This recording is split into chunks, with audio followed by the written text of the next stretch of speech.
All right, now that we got that out of the way, let's actually try and do something meaningful.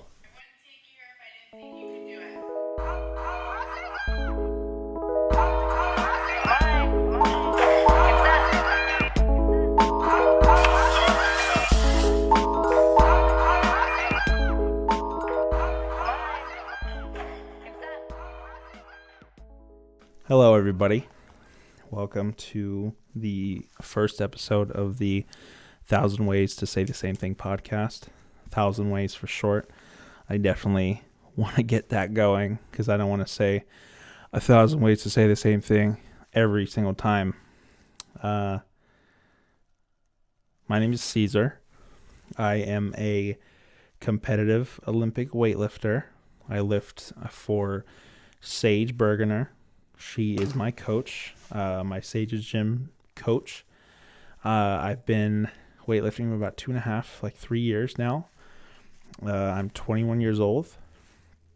I live with my girlfriend and my dad and my dog and my 2 cats. I am a manager of a formal wear shop down in Southern California, down in like North County. That's me. That's all about me. Yeah. I do a lot. I'm overexerting myself with this podcast, but this is something I've been wanting to do for a long time now. I've been sitting on the idea, sitting on the name for a year and a half. I've just been super afraid for whatever reason. I'm just super afraid, even though I've been in some crazy pressure situations before. This is quite daunting and really intimidating. Essentially, what this podcast is about, and it'll grow. I know it'll grow. I'm afraid that the original concept is quite bland, but I know it'll grow. That's nothing that I'm not sure of. If I put my mind to it and my effort and the same effort that I put towards the things that I care about, this podcast will grow. Essentially, what the podcast is about, and the idea came from a video of my coach's dad, Coach Mike Bergener. Something that he mentioned. Basically, the way coaching works is the way coaching cues any sort of coaching, whether it's life or personal. There's 1,000 ways to say one thing, and that's true. You know, I can tell you all I want that.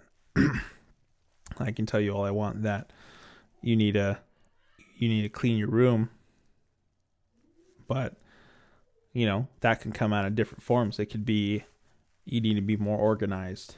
You need to spend time making your bed. You need to, I don't know, what are the other anecdotes on how to clean a room? Regardless, that's the concept. Maybe not the best example. I'll do another one because I can. Let's say you need to do something better at work, at your job. There's 1,000 different ways to go about it. There's a 1,000 different ways to have a manager approach it to you, but there's only going to be one that really resonates with you, and I'm here to talk about that one. But I have to do a lot of them, and everybody's one is going to be different. So in the process of trying to find that one, I'm going to learn a lot, and I'm going to apply them, and I'm going to help myself grow. And by helping myself grow, in turn, hopefully, people will grow and people will appreciate, and people will find their reason to do what they want to do. Life is definitely hard. It's not easy. Being 21 years old, I'm turning 22 this year. Being 21, I mean, a lot of my experience can be shrugged off as just young kid experience, but regardless, I've gone through some struggles. I've gone through some shit, and I'm sure you have. I'm sure everyone has. And I want to make sure that we get through it together. That's my goal. Whatever I have to say, whatever I have to learn, whatever I have to do for myself to make you learn, to make people learn in general, that they can get through whatever shit has happened, that's fine by me. I don't want to motivate people. I want people to look inwards and I want them to look inwards rather than outwards, because change comes from wanting to change within. So without further ado, I would like to start this podcast by reaching into my go-to book right now while I'm waking up early in the morning, and we'll talk about that sometime down the road. Outwitting the Devil by Napoleon Hill. And one of the first things that he talks about is finding your other self. And the other self is a representation of you. Think of yourself split into two people. One of those people is driven by fear and anxiety, all the bad things that happen in your life that have caused you to, drift and be inattentive, be anxious, be afraid, be sad, whatever. Whatever's holding you back. The other self is the person that you can become, or that you are, because there's two of you. Your other self is a person that you are in a situation where instead of having fear motivate you, instead of having anxiety and sadness motivate you, those things don't exist. Your other self is not scared. Your other self is not anxious. Your other self is driven and motivated and absorbed by one thing, one purpose. I'm also recording this on my camera, and I'm going to post it on YouTube. So if you want to see my amazing diagram of my other self and my one fearful self and my other self, it's definitely worth checking out. 1,000 Ways podcast on YouTube. An example, and it's a personal example because a lot of this stuff is just going to be, stuff that I've experienced and stuff that I've learned. There was a time before weightlifting, it was kind of at the beginning stages of weightlifting. I had to make a decision. Whether or not I wanted to work and go to school or commit to being an Olympic weightlifter. It was really sad. It's a really sad time because I was torn between the two, because I was also working. My time was split between school, work, and training, and to be at the level that I wanted to be at, I had to commit fully to one thing.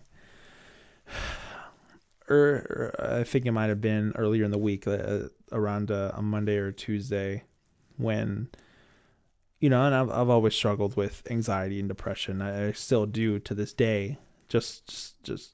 I'm trying to find ways to manage it and deal with it and be better for it. But back then I was really poor at handling my situations and my emotions. My emotions would definitely get the best of me, and I had trouble making decisions, and the decisions I had to make, it came with all this nausea and regret, and just I couldn't make the hard decisions.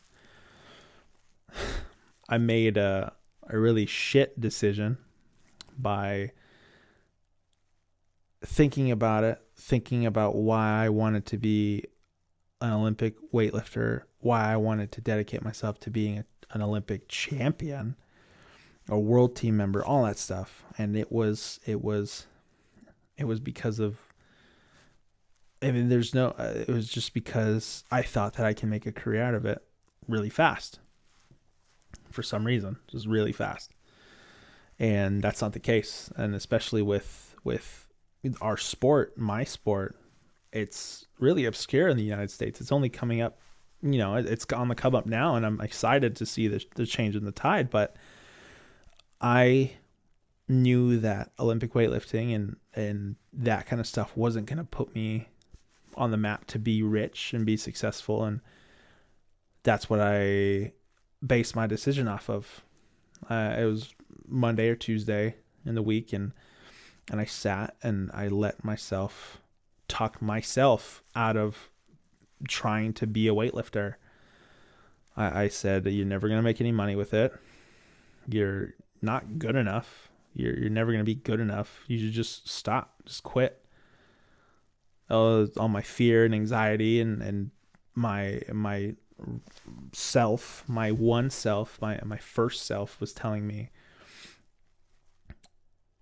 you're shit and you'll always be shit, and there's nothing you can do about it. You're just going to go to school and get a job and be average. And if there's one thing that I've always hated, it's being average. But I was settling for it, and that was it. I didn't I didn't make a decision past that. I was like, okay, that's it. It's done. And then fast forward to the end of the week, I had worked, maybe every day that week except one day, and it was my upcoming day off, and it was, it was a Friday.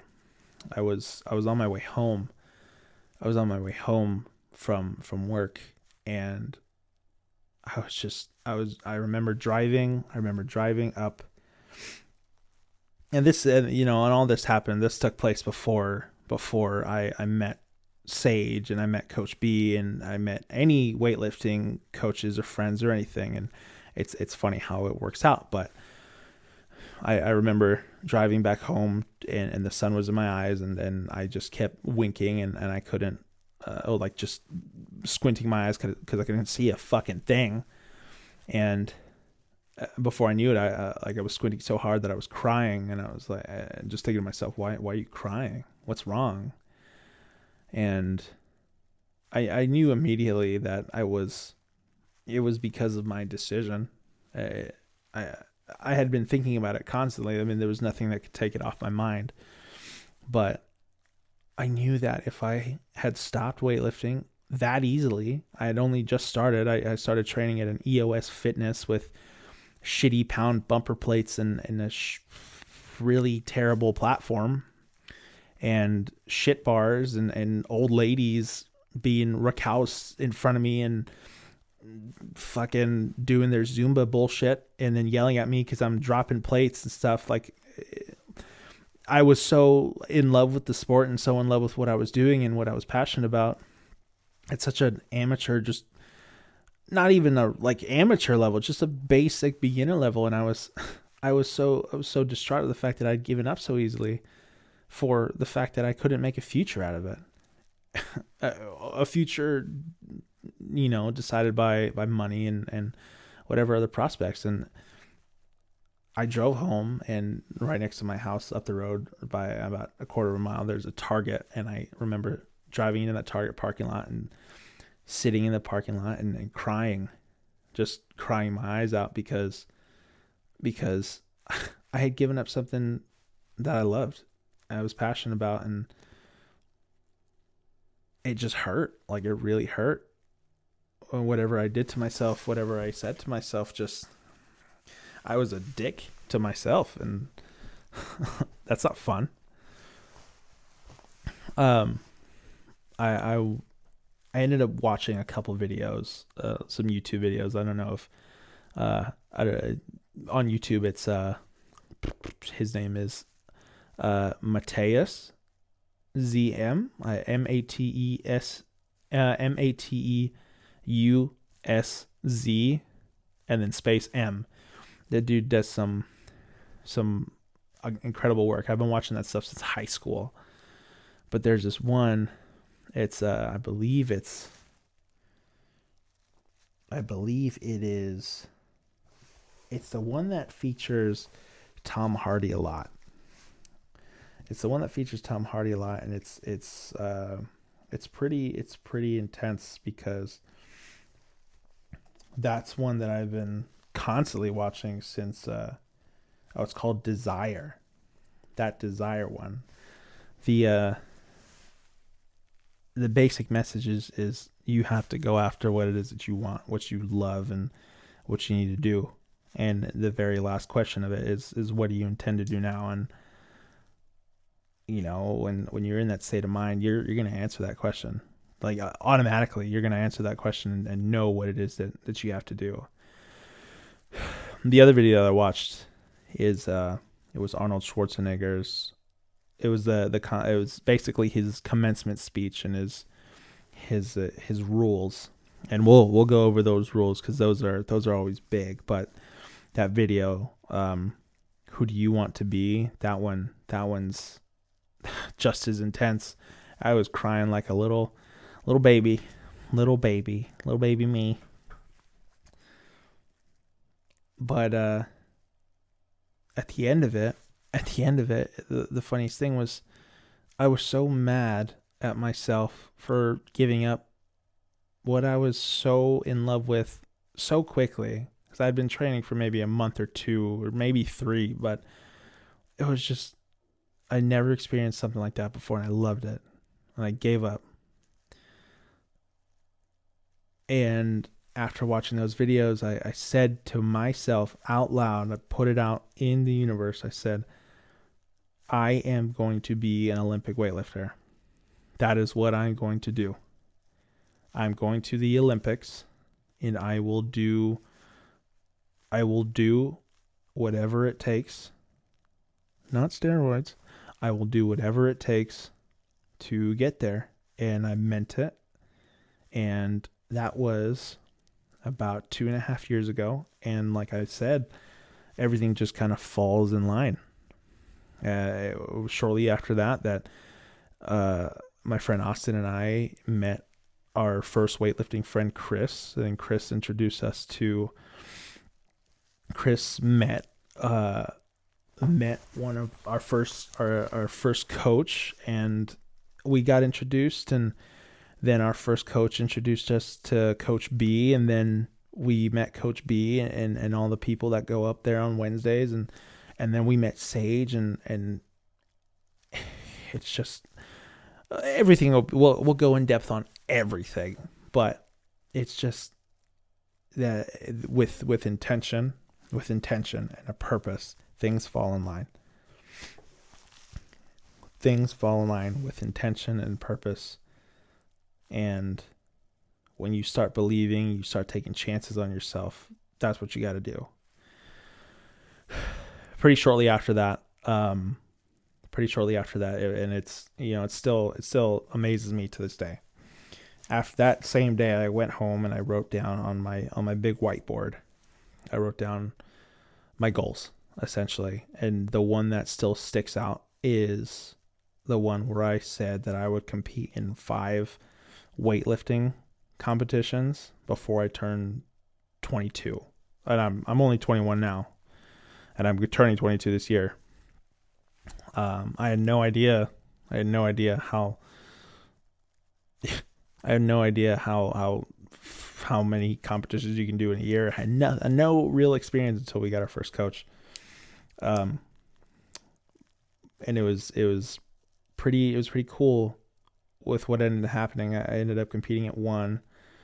My very first one, that was very nerve-wracking. Then the second and the third. The third was the Cal State Games down in San Diego. The fourth was a small one, and a small one up at Renatus CrossFit. And that fourth one was a pretty big one, because the opportunity to qualify for the American Open finals that were in Anaheim after the World Championship were that year. And that meet, I I made my one snatch of 130 kilograms, and then missed every other lift until my last clean and jerk, where I qualified with a 300 kilo total. And that was the most, besides nationals in 2018, that was the most pressure I've ever felt. And that was ridiculous. But what ended up happening was that my fifth meet was American Open finals. And I met some incredible lifters. I met some incredible guys like Shane Sevick. Like, that guy's great. I've just met so many people, and so many. I've had plenty of opportunities, and plenty of just. I'm dumbfounded by it, because the second that you start living with intention and purpose, things happen, things manifest, things work themselves out. And that's what the first thing that that's the first lesson I would like to share. I guess that's on the list of 1,000, that's number one. Is on the list of 1,000, that's number one. It's intention. Intention is good. No. Live your life with intention. If you do not have a purpose, if you do not have a definitive motive, that's okay. Not everyone is going to, not everyone has to, not everyone wants to. But if you're listening to this podcast, if you're a follower of mine, if you're interested in the stuff that I have to say, if this is your one and you made it to the first episode, great, fantastic. But living your life with intention and purpose is much more satisfying than just kind of coasting through everything. Yeah. And just to sum it all up, I mean, I stopped going to school. I stopped going to school around my second or third meet, because I really wanted to give myself the opportunity to see how good I could get within, I think it was 8 months till American Open. And I told myself, like, hey, if you make it to the American Open, we're going to commit the next like 6 or 8 months to the American Open to try to get there. We're going to make that happen. We're going to will it into existence. This is our purpose right now. American Open finals is our purpose. And I tried, and I did it, and I stopped going to school because that was my goal. And I told myself, if I didn't make it, then I'd go back. And, in a short time, I got to the point where I put myself in the position to experience what it's like to lift on that kind of a stage, to experience that kind of stuff. And since then, it's just been nonstop with that intention. I'm not going to lie. There's been times where it's been shaky. There's been times where I've seriously doubted myself. There's been times where I wasn't sure if it was going to be possible. But at the end of the day, your other self, that lives with an intention and the purpose, the one that takes over and takes control, instead of that self of yours that's full of fear and doubt.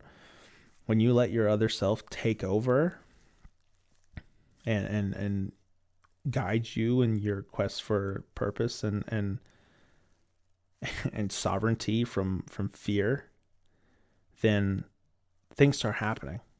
Things start happening and you can't control them. Sorry about that. My goddamn camera decided to stop recording at the 21-minute mark, so I had to handle that. I'm probably just going to have to get a better one or record it with my phone. That'd probably be better. Okay. So, where was I? Intention is good. Intention and purpose is good. I definitely feel that, you're not going to find your purpose and you're not going to find the intention that you want in your life right away. Things are going to happen. Things are going to happen. You're going to have to look and try new things, do different things, find different passions, things that you have to find. But doing that stuff and figuring out who you are inside and what makes you tick and what makes you love life and what makes you love just being up and around, that's better than not having one. Even if your intention and purpose is small, your intention and purpose is small. It could just be, you wake up earlier so you can read a book for 30 minutes before the day starts because you're very passionate about reading. You're very passionate about learning. It's just something small, something very small. Yeah. It doesn't have to be big. It doesn't have to be grandiose. It doesn't have to be something like mine where I want to be an Olympic champion. Not everyone wants that. I've come from a place and a family and people that love me and support me and tell me that I can do anything. And as crazy as that might sound, and some of you might be angry, some of you might be jealous, some of you might be happy for me that happened. But regardless, I come from a place of love where no one's ever told me that I couldn't achieve something. And because of that, my dreams are my dreams, and the way I think is big. And I love it. But not everyone's has to be gigantic. It doesn't have to be. Not at all. If there's anything that I can leave you with this, if there's anything that I can leave, I would like to end every podcast with a quote about something that we've learned or that we've talked about. Perfect. Most real failures are due to limitations which men set up in their own minds. If they had the courage to go one step further, they would discover their error. So, sit on that, think on that, and yeah, let me know what it is that you think about it. You can definitely contact me. You can contact me through Instagram or YouTube or email. You can just contact me. You can let me know what you think about that, and I'd love to hear. The more that I hear about this, because this is starting out small. I wanna know what everyone has to say. I want to know which ways to go and which ways to work. So please help a brother out. I will definitely be in touch, and I want to get at least 2 of these out a week. So thank you for making it through 30 minutes of my honest, good-hearted rambling, and I appreciate it. Thank you for coming, and I'll talk to you guys soon. I'll talk to you guys again shortly.